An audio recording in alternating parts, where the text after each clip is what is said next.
Next question that came from the audience is, all of you have stated that the Constitution should be followed by Congress. Can any of you point out where in the Constitution the federal government is authorized to provide Social Security or any other quote-unquote safety net? And I believe, who did we just start with? Okay. Go ahead and start with you, Chris, and then Lynn, we'll start with you on the next question. No, it's not there. It's not in our Constitution. That's simply put. I mean, all of us are smart people. We know that it's not in the Constitution. But again, I go back to my original statement on that question, and that is, neither is the Marine Corps. Okay? And so does that mean that the Marine Corps should be gotten rid of? Neither is the Army. My understanding, my reading of it is just the Navy, right? So we do have to have, that document is a set of principles by which we can govern ourselves, okay? And so to say that we're going to be strict constructionists, like, hey, if it doesn't say it in the Constitution, we're just not going to do it, I think that would be limited our capacity to govern ourselves, and I don't think that's what the founders intended. Okay, so with regard to the safety nets, no, they're not in there. But you know what? Reagan and a lot of other great presidents, a lot of other great leaders talk an awful lot about the capacity of Americans to have compassion. Okay? And we would be remiss if we did not have compassion for those who just can't do it for themselves. Okay? And we do have charitable organizations, and you know, they can fill in the gaps, certainly.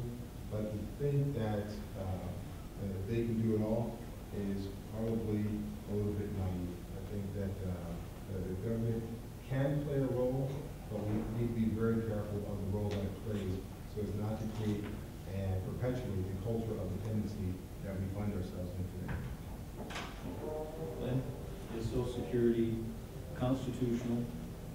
And can you point to it in the Constitution where we provide the other safety nets? Well, that sounds like a project I would give to my law clerk. That's something that you need to research. But generally, you know, of course, the word Social Security isn't found in the Constitution, in the U.S. Constitution. The Constitution does state that Congress can enact laws to provide for the general welfare of our citizens. So that's why we have thorny issues as we have today as to, you know, whether Obamacare is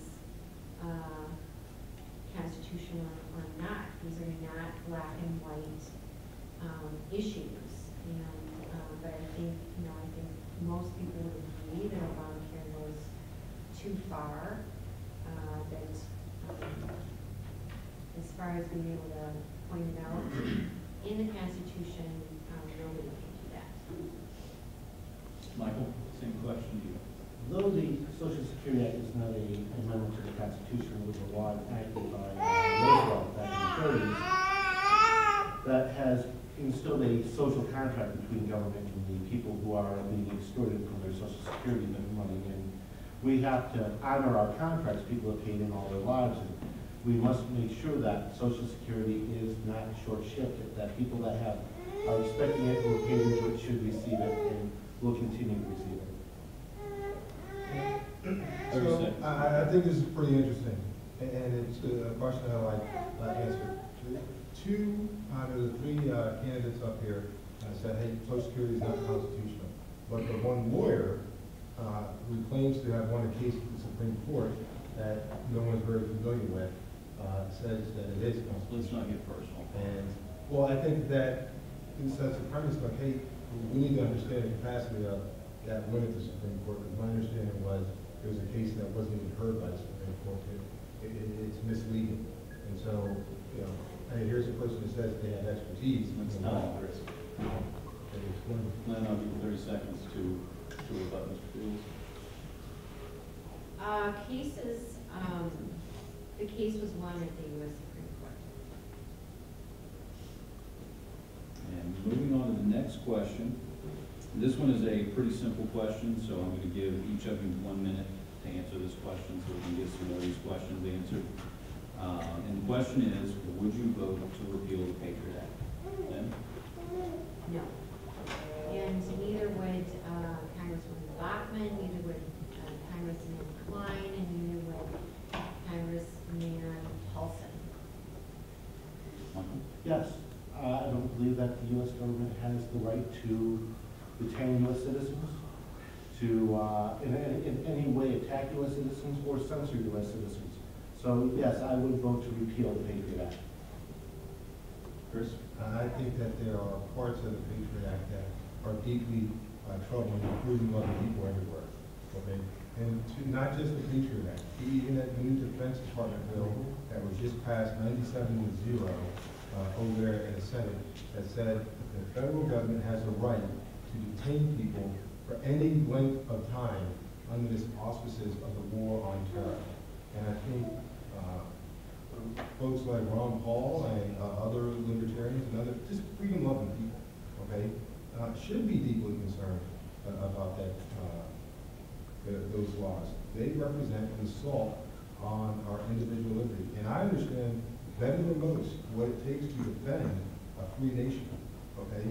And the fact of the matter is, we take risks for the liberties that we have, okay? And we can choose to make ourselves super safe by putting cameras everywhere and letting the government tap into every phone conversation, every email that we have, but that's not America. The result was 93-7. You know, I'm sad to say, well, I'm happy and sad to say that our two senators, both Franken and Klobuchar, both voted no. They were within the 7 that voted no against this horrible law that they put in there, where they can detain any U.S. citizen for presumed terrorism. They don't have to prove anything, and they can detain you for unlimited periods of time.